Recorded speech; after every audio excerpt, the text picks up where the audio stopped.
Dear friends, welcome to education one. मैं assistant professor Anand Prakash आपके अपने यूट्यूब चैनल शिक्षा सर में आपका स्वागत करता हूं। विद्यार्थीगण, मैं प्रत्येक दिन आपको कहता हूं, जब भी आप सुबह उठे तो अपने लिए गोल सेट करें कि आज हमें किस किस टॉपिक को पढ़ना है और अपना पूरा दिन उस टॉपिक को अचीव करने में लगा दे। विद्यार्थीगण, आज के इस वीडियो में हम 10वीं कक्षा के प्रसिद्ध पाठ, हिंदी के प्रसिद्ध पाठ दही वाली मगम्मा को पढ़ेंगे। किसी साल ऐसा नहीं जाता है जिसमें इस चैप्टर से 4 या 5 नंबर का प्रश्न जो है न पूछा हो। आप चाहे तो पिछले 10 साल का प्रश्न उठाकर देख ले। बोर्ड एग्जाम के लिए आपका यह बहुत ही वीवीआई प्रश्न है, वीवीआई पाठ है। चलिए चलते हैं। आज के इस पाठ में हम लोग पूर्ण सारांश और उसका ऑब्जेक्टिव प्रश्न को हल करेंगे। दही वाली मगम्मा, जिसके लेखक है श्रीनिवास जी। लेखक है श्रीनिवास। इनका जन्म कर्नाटक के कोलार नामक स्थान पे हुआ था। कहां? कर्नाटक के कोलार में 1891 ईस्वी में हुआ था। कब हुआ था? 1891 में। लेखक का पूरा नाम है मास्ती वेंकटेश अयंगार। यह कन्नड़ साहित्य के प्रतिष्ठित रचनाकारों में अग्रणी थे। इन्होंने साहित्य की विभिन्न विधाओं, कविता, नाटक, आलोचना, जीवन चरित्र सभी में महत्वपूर्ण योगदान उन्होंने दिया है। मैं जहां भी आपको टिक करूंगा वो वीवीआई जगह होगा। जैसे अभी मैंने जहां टिक किया, जैसे कि इसके लेखक कौन है? श्रीनिवास जी। इनका जन्म कहां हुआ? कर्नाटक के कोलार में। कहां? कर्नाटक के कोलार में। कब? 1891 में। इनका पूरा नाम मास्ती वेंकटेश अयंगार। किस भाषा में? कन्नड़ में। चलते हैं आगे। दोस्तों, यदि आपको मेरा वीडियो अच्छा लगता है, हेल्पफुल लगता है, तो मेरे चैनल को लाइक करें, शेयर करें, सब्सक्राइब करें और बेल आइकन को दबा दें ताकि आने वाली वीडियो की नोटिफिकेशन आपको मिल सके। दही वाली मगम्मा, श्रीनिवास जी इनके लेखक हैं। इनका जन्म 6 जून 1891 में हुआ। निवास कोलार कर्नाटक में। इनका निधन 6 जून 1986 में हुआ था। 1986 में जन्म 1891, मृत्यु 1986 में। कहानी का अनुवाद B.R. नारायण ने किया है। हिंदी में अनुवाद कौन किया? B.R. नारायण ने। चलते हैं सारांश की ओर। एक छोटा सा गांव होता है जिसका नाम है गांव का वेंकटपुर। क्या है? वेंकटपुर। इस गांव में एक मंगम्मा नाम की औरत रहती है अपने बेटे, बहू और अपने पोते के साथ। मंगम्मा अपने गांव का भरण पोषण बेंगलुरु यानी बेंगलोर में जैसे शहर में दही बेचकर क्या करती है, यानी कि मगम्मा क्या करती है? दही बेचा करती है। इससे जो भी पैसा उसे आता है उसी से वह परिवार का भरण पोषण करती है। जब भी वह बेंगलोर शहर जाती है तो वह लेखक के घर जरूर जाती है, दही भी बेचती है और अपना सुख दुख का हाल भी, दिनचर्या भी उनसे बताती है, शेयर करती है। एक दिन मंगम्मा जब अपने घर पर रहती है तो उसकी बहू नजम्मा, यानी कि मगम्मा की बहू का क्या नाम है? नजम्मा, अपने बेटे यानी कि मगम्मा के पोते को वह पीट रही होती है, मार रही होती है, जिससे मगम्मा को बहुत दुखी होता है। जैसा कि आप जानते हैं कि हर दादी को दुख होता है पोते को पीटने पर, इसीलिए मगम्मा को भी दुख हुआ। उसकी बहू भी जो है जब पीट रही थी तो मगम्मा जाकर जो है खड़ी खोटी सुना दी। किसको? नजम्मा को। इस बातों में जो है दोनों में जो है बहस हो गया। जब दोनों में बहस हो रहा था, इसी दौरान मगम्मा का बेटा वहां आता है और सारी बातों को मगम्मा जो है वो अपने बेटे को बताती है। जो सब होता है वो सारी बात बताती है। तब मगम्मा का बेटा कहता है, मां, मैं नहीं चाहता हूं कि तुम दोनों आपस में मतलब कि सास पुतोह झगड़ा करो, लेकिन फिर भी दोनों में झगड़ा होते रहता है। मगम्मा अपने बेटे से कहती है कि तुम चाहते क्या हो, कि मैं अलग हो जाऊं? उसका बेटा कहता है, यदि तुम हमें कहती हो कि पत्नी में और तुम में चुनने के लिए, तो मैं अपनी पत्नी को चुनूंगा। किसे? अपनी पत्नी को चुनूंगा, क्योंकि मेरे सिवा इसका और कोई नहीं है। इस बात को सुनते ही मगम्मा बहुत दुखी हो जाती है और तब वह बेटे को कहती है, जैसा तुम ठीक समझो, और वह दही बेचने के लिए जो है चली जाती है। जब दही बेचकर वापस मगम्मा घर आती है तो देखती है घर में जो बर्तन था वह 2 हिस्सों में बांट दिया गया था। मगम्मा समझ जाती है कि उसे बेटे और बहू ने अलग कर दिया है। फिर मगम्मा को तकलीफ होता है, दुख होती है, लेकिन वह अपने काम में, दिनचर्या में लग जाती है। अब मगम्मा सोचती है कि अब मैं जो पैसे कमाती हूं, इतना धन कमाती हूं, पहले मैं अपने बच्चों पर, अपने बहू पर, पोते पर खर्च करती थी, लेकिन अब मैं जो पैसा कमाऊंगी किस पे खर्च करेंगे, इसीलिए वह पैसा जो है अपने ऊपर जो है खर्च करने लगती है। वह अपने पोते से बहुत प्यार करती है, इसलिए वह उसके लिए मिठाई खरीद कर जरूर लाती है और चोरी छुपकर जो है अपने पोते को मिठाई खिलाया करती है।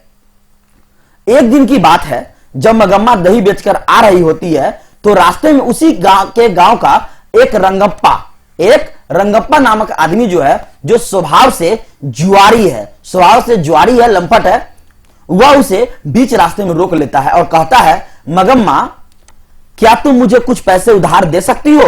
तो मगम्मा जवाब देती है कि मेरे पास कोई रुपये नहीं है।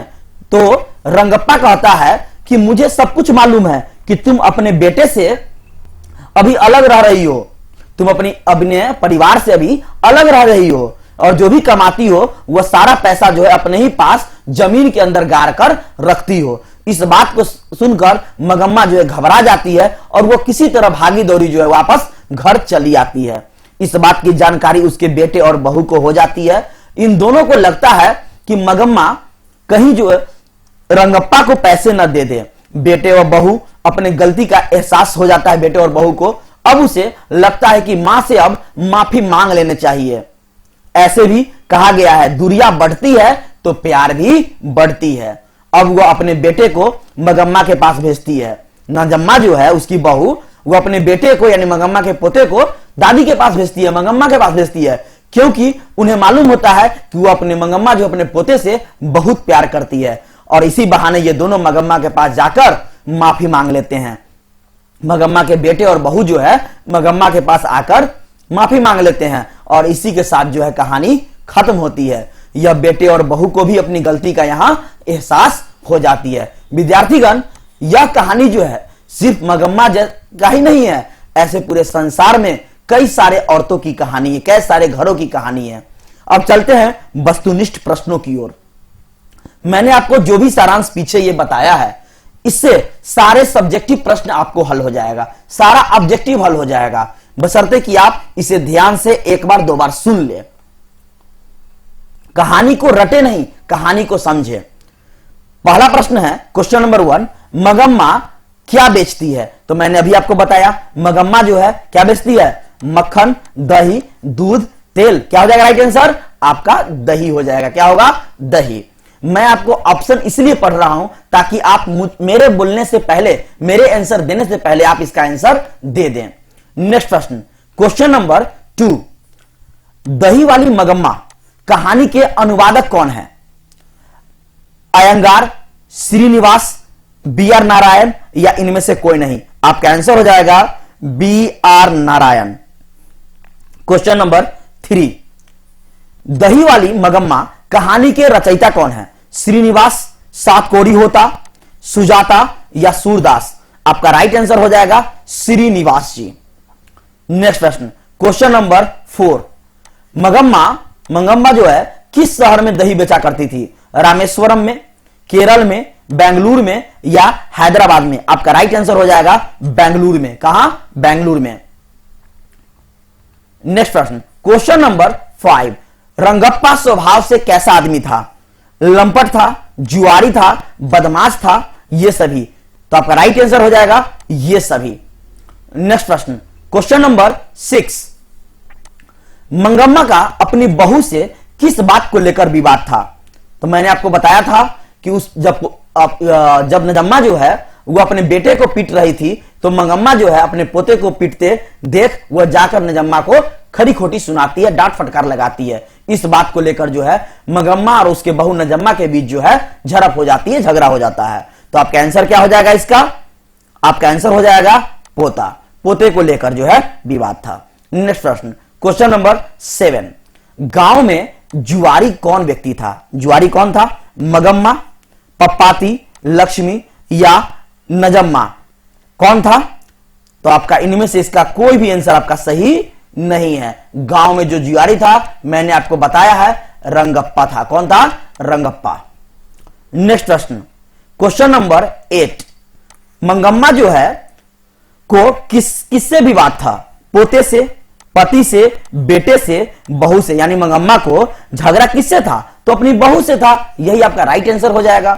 नेक्स्ट प्रश्न, क्वेश्चन नंबर 9, मंगम्मा वर्षों से किस विधि से दही दिया करती थी? गिलास से, बाल्टी से, चम्मच से या बारी से? तो आपका आंसर हो जाएगा बारी से। क्या हो जाएगा?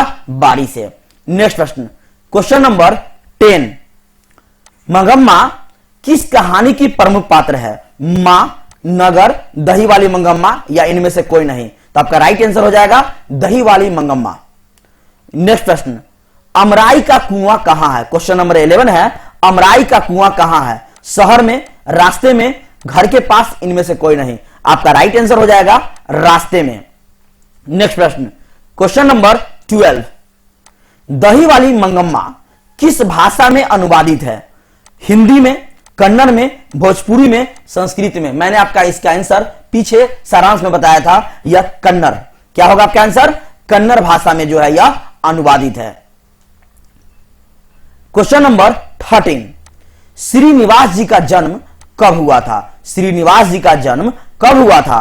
15 जून 1891, 6 जून 1851, 15 जून 1871 या फिर 6 जून 1891? आपका राइट आंसर हो जाएगा 6 जून 1891 को। नेक्स्ट प्रश्न, क्वेश्चन नंबर 14, मंगम्मा कहां का रहने वाली थी? कहां की रहने वाली थी? वेंकटपुर, दिल्ली, बेंगलुरु या कोलकाता? तो आपका आंसर हो जाएगा वेंकटपुर। कहां हो जाएगा? वेंकटपुर। वेंकटपुर की कहां? अबलूर में। नेक्स्ट प्रश्न, क्वेश्चन नंबर 15, मंगम्मा की बहू का क्या नाम था? सविता, नंजम्मा, सावित्री या कविता? तो आपका आंसर हो जाएगा नंजम्मा। दोस्तों, मैंने आज के वीडियो में दही वाली मंगम्मा का पूरा सारांश, पूरा कहानी आपको बता दिया और इससे रिलेटेड जो भी प्रश्न पूछे गए थे और जो महत्वपूर्ण थे वो भी मैंने आपको बता दिया। आने वाले वीडियो में मैं आपका इस चैप्टर का सारे वस्तुनिष्ठ प्रश्न तो इसमें हो गए हैं, मैं उस सब्जेक्टिव प्रश्न को आगे बताऊंगा। मिलते हैं अगले वीडियो में। Thank you very much.